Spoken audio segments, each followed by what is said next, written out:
দেবাংশু, এই যে কুণালবাবু যেরকম বললেন সাজানো ঘটনা, গোটাটাই নাটক, একটা যদি তাই সত্যি বলে ধরে নিই, একটা বড় মঞ্চ, সেখানে শুভেন্দু অধিকারী গেলেন, সেখানে সমস্ত নাটকের কুশলীরা উপস্থিত রইলেন, এটা ভয়ঙ্কর একটা সাজানো গোছানো ব্যাপার তারা বলতে হবে। তাহলে এলে মাঝে বলতে হবে বিজেপির। দেখুন, প্রথম কথা হচ্ছে শুভেন্দু অধিকারী যে জায়গায় গেছেন ওই বুথগুলো থেকে বিজেপির লিড ছিল, উনি বেছে বেছে ওই বুথগুলোতেই ঢুকেছেন আজকে, আপনারা যদি ডেটা কালেক্ট করে দেখেন। ফলে স্বাভাবিকভাবেই যখন সন্দেশখালী যে তৃণমূল কংগ্রেসের 3 মন্ত্রী গিয়েছিলেন, পার্থভৌমিক সহ বা 3 জন প্রতিনিধি গিয়েছিলেন, তখনও কিন্তু মহিলারা পুষ্পবৃষ্টি করেছিলেন। এবং আমি বলছি ওখানকার স্থানীয় আদিবাসী মহিলারা পুষ্পবৃষ্টি করেছিলেন, সাধারণ এসসি মায়েরা পুষ্পবৃষ্টি করেছিলেন। এটাও সন্দেশখালীর ঘটনাচক্রে আমাদের মন্ত্রীরা যে এলাকাতে গেছিলেন সেই জায়গাটা আবার বুথের দিক থেকে তৃণমূল কংগ্রেস স্ট্রং। আবার আজকে শুভেন্দু অধিকারী যেখানে গেছেন সেখানে বুথের দিক থেকে বিজেপি স্ট্রং। লাস্ট বিধানসভা নির্বাচনে ফলাফল অনুযায়ী ওখানে আবার তার মাথায় ফুল ছোড়া হয়েছে।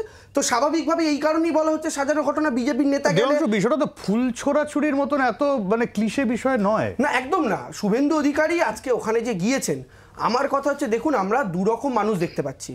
একরকম মানুষ আমরা দেখতে পাচ্ছি যারা টেলিভিশনের সামনে এসে মুখ ঢেকে বিভিন্ন অভিযোগ করছেন, এবং আমরা জানি আদালতের নিয়ম অনুযায়ী কারোর সাথে যদি নিজের কোনো অন্যায় ঘটে স্বাভাবিকভাবে তার মুখটা ক্যামেরায় ফ্ল্যাশ হয় না। কিন্তু আবার ওই সন্দেশখালীতেই যখন শুভেন্দু অধিকারী যাচ্ছেন, তার পাশে কিছু দাঁড়ানো মানুষজন তারা কিন্তু স্পষ্ট ক্যামেরার সামনে অভিযোগ করছেন, শুভেন্দু অধিকারীর পাশে দাঁড়িয়ে অভিযোগ করছেন। তাহলে দুরকম মানুষ দেখা যাচ্ছে কেন?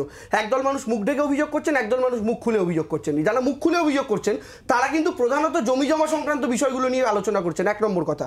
2 নম্বর কথা হচ্ছে পুলিশ যে আটকানোর কথা বলেছিল, স্বাভাবিকভাবে একটু থামাচ্ছি, সাজানো ঘটনা কোনটা?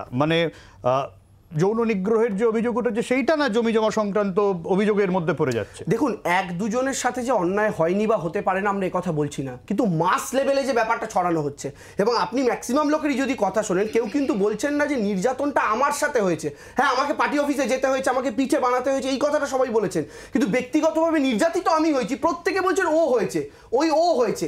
আমার কথা আমি নির্দিষ্টভাবে জানতে চাইছি আজকে সাজানো ঘটনা কোনটা? গোটাটাই আজকের সাজানো ঘটনা হচ্ছে শুভেন্দু যে বুথে গেছেন, বিজেপি প্রভাবিত বুথ, সেখানে বিজেপির কর্মীদের নিয়েই গোটা দরকার কি ছিল? এতদিন ধরে 144 ধারা জারি করে যদি সবই সাজানো ঘটনা হয় না, প্রশাসন মনে করে স্বাভাবিকভাবে এ রাজ্যের প্রশাসন আমরা চালাচ্ছি, আমাদের একটা দায় আছে এ রাজ্যে যেন দাঙ্গা না লাগে। অনেক কষ্টে সন্দেশখালী এলাকাগুলোকে শান্ত করা হয়ে যাচ্ছে, শুভেন্দু বাবু গিয়ে যদি দাঙ্গা ছড়ান তার দায় কে নেবে? অর্চনাদি, আজকে দাঙ্গা হয়েছে কি কেউ বলতে পারবে? ঠিকই হয়নি। আজকে দাঙ্গা হয়েছে আপনাদের যে প্রায় 500 পুলিশ দিয়ে ব্যারিকেড করে রাস্তা আটকে দিয়ে যেটা করেছিলেন। দেখুন, কয়েকটা কথা আমি না বলে পারছি না। সবার প্রথমে আমার তৃণমূলের ছোট ভাইকে আমি একটা বড় হাততালি দেব, স্ক্রিপ্টেড বলে। একটা অঞ্চলে সন্দেশখালী যেই পাড়ায় গেছি, আমি নিজে উপস্থিত ছিলাম, এবং সেই পাড়ায় একটা লোক, একটা মহিলা, একটা পুরুষ বাড়িতে নেই, সারা পাড়া ঠেলে বেরিয়ে এসছে। আজকে একটা আপনি বলতে পারেন যে স্বাধীনতার স্বাদ, একটা আনন্দ যে এতদিন পরে অ্যাটলিস্ট এই তৃণমূলের যে অত্যাচার, যে গলা ঘোটানো বন্ধ করা যে চলছে, যেগুলো জমি আমি নিজের চোখে দেখে এসেছি। একটা লট 700 বিঘের জমি, তাতে নন্না জল ঢুকে বেরি করা হয়েছে। প্রশ্নটাও তো উঠতে পারে যে আপনি যে বলেন এই স্বাধীনতার স্বাদ, এটা বিরোধী দলনেতার কাছে এই স্বাধীনতার স্বাদটা তারা কি করে পাচ্ছেন? এই প্রশ্ন পাচ্ছে কারণ শাসকের অত্যাচারে গত 11 বছরে তৃণমূলের যে নেতার নামে তাদের পুলিশকে দিয়ে এবং তাদের গুন্ডা টিএমসির হারমাত যারা, এই শেখ শাহজাহান বলুন বা যাদের নিয়ে এত মামলা চলছে, এই লোকগুলো তৃণমূলের সম্পদ হতে পারে, কিন্তু সাধারণ মানুষের কাছে ত্রাস। সাধারণ মানুষ, তাদের ওখানে একটা দ্বীপের মতো আইল্যান্ড, সেখানে রাস্তাঘাট নেই।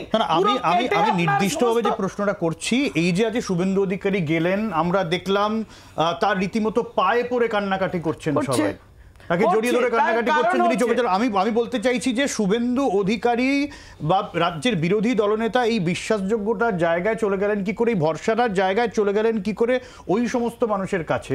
আমি সেই বিষয়টা ধরতে চাই। যখন শোষিত হতে হতে, নিষ্পেষিত হতে হতে, তাদের যখন আত্মসম্মান, আত্মমর্যাদা দিয়ে এই নিম্ন সম্প্রদায়ের মানুষগুলোকে রাতের অন্ধকারে নিয়ে যাচ্ছে, 2 দিন 3 দিন পরে ওরা ছাড়ছে যখন স্যাটিসফাই হয়ে, বাড়ি যখন থানায় আসছে, থানা তাদের FIR একটা নেয়নি।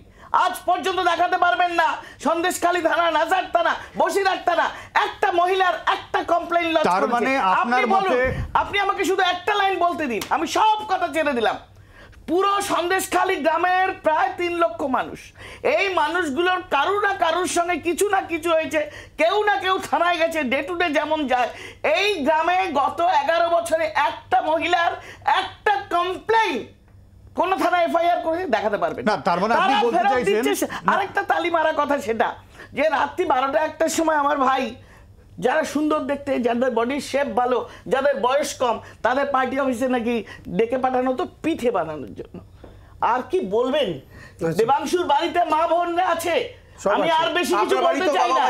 তাদের যদি রাতের অন্ধকারে সেখানে কেটে দেওয়া হয় কারেন্ট, পুরো অন্ধকার, কোনো কানেকশন নেই, আমি একটু পরে আসছি। এই যে অত্যাচার, না অর্চনাদি, আপনি তার মানে বলতে চাইছেন যে সন্দেশখালীর ওই সব জায়গার বাসিন্দাদের তাদের রাজ্যের পুলিশের ওপর ভরসা নেই, রাজ্যের প্রশাসনের ওপর ভরসা নেই, তারা বলছেন তারা তৃণমূল কংগ্রেস করেন, ওরাও তৃণমূল কংগ্রেস করেন, তারাও তৃণমূল সমর্থক, এবং তার দলের ওপরও ভরসা নেই, কিন্তু বিরোধী দলনেতার অনেকটা ভরসার জায়গায় হয়ে উঠতে পেরেছেন তারা খড়কুটোর মতন আঁকড়ে ধরতে চাইছেন তাকে। একদম এক্স্যাক্টলি তারা চাইছেন যে তাদের ওপর কিছু বিচার হোক। বাংলার আওয়াজ, বাঙালির আবেগ, জি 24 ঘন্টা।